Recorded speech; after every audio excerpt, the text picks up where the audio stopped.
Yo, mga Lodi at Lodi Kicks. Wala pong headlight tong motorsiklo ko po kanina. So, binidyo ko po siya ng live pero ito po yung nangyari mga Lodi at Lodi Kicks. Ayan, lobat na yung cellphone ko na isa. Oh no. Tapos, wala pa siyang signal. So,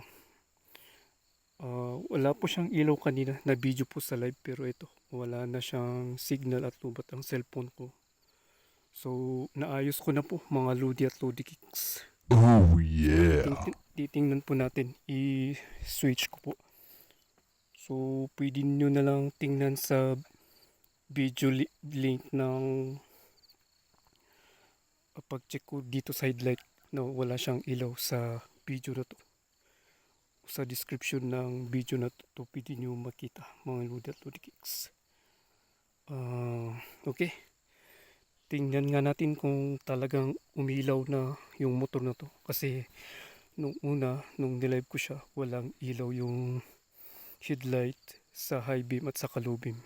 So inayos ko na po. So check po ulit natin kung maayos na po yung ilaw.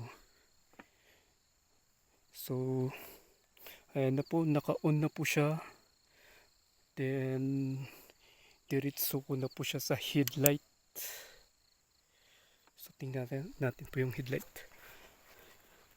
Ayun mga Lodi at Lodi Kicks, naka-headlight na po siya. Meron na po siyang ilaw.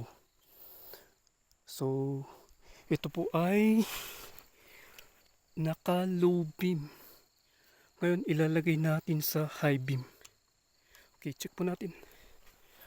Ayun, mga Lodi at Lodi Kicks, meron na pong ilaw. So maayos na po mga Lodi at Lodi Kicks. So off ko na po para hindi malubat po yung battery. Okay. So mga Lodi at Lodi Kicks, subscribe, comment, like, and share po para updated po kayo sa ating mga videos. Salamat po. Mga Lodi at Lodi Kicks, ang problema pala nito kaya walang ilaw po yung headlight ay lost connection po ng wiring.